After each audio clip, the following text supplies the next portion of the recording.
The Lord shall judge the people. Judge me, O Lord, according to my righteousness and according to mine integrity that is in me. O let the wickedness of the wicked come to an end, but establish the just. For the righteous God trieth the hearts and reins. My defence is of God, which saveth the upright in heart.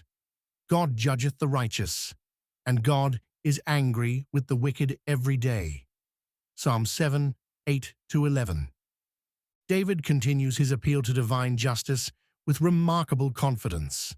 These verses reveal a man who understands his own standing before the Lord.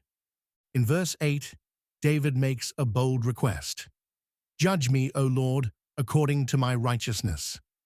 At first glance, this request seems presumptuous. Don't we all fall short of God's glory? Yet David isn't claiming sinless perfection. He speaks of relative righteousness regarding the specific accusations against him. In this situation, David knows his hands are clean. This teaches us an important truth. While none can claim absolute righteousness apart from Christ, believers can and should maintain integrity in their lives. We can stand before God with a clear conscience, even while acknowledging our need for grace.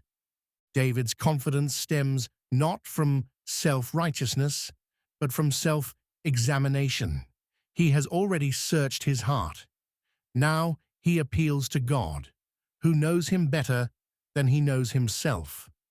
Verse 9 expands David's prayer beyond personal vindication to universal justice. Oh, let the wickedness of the wicked come to an end, but establish the just. David desires not just personal deliverance, but the triumph of righteousness everywhere. His prayer encompasses all God's people who suffer from injustice. The basis for this confidence appears in the second half of verse 9. For the righteous God trieth the hearts and reins. The phrase hearts and reins refers to our innermost thoughts and desires. Unlike human judges who see only outward actions, God examines motives. He knows not just what we do, but why we do it. This divine insight into human hearts provides comfort to those falsely accused. When others misunderstand our motives, God doesn't. He sees the heart that desires to honor him. Verse 10 shifts to a declaration of trust. My defense is of God, which saveth the upright in heart. David recognizes that his ultimate protection comes not from weapons or walls, but from God himself. The word defense suggests a shield. David views God as his protector against the attacks of his enemies. This shield protects the upright in heart, referring to those whose fundamental orientation is to God. Again, this doesn't mean perfection, but a genuine desire to please God. As believers, our security rests not in our performance, but in God's faithfulness to those who trust in him. Verse 11 completes this section with a powerful statement about God's character. God judgeth the righteous, and God is angry with the wicked every day. God's judgment works in two directions, vindicating the righteous and opposing the wicked. His anger towards sin isn't occasional, but constant. This divine anger flows from his perfect holiness, confronting sinful rebellion. These verses call us to self-examination. Before claiming innocence, we must evaluate our hearts. Have we, like David, maintained integrity in our dealings?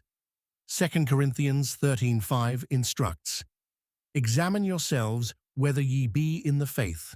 Prove your own selves. Second, we learn to trust in God's perfect judgment.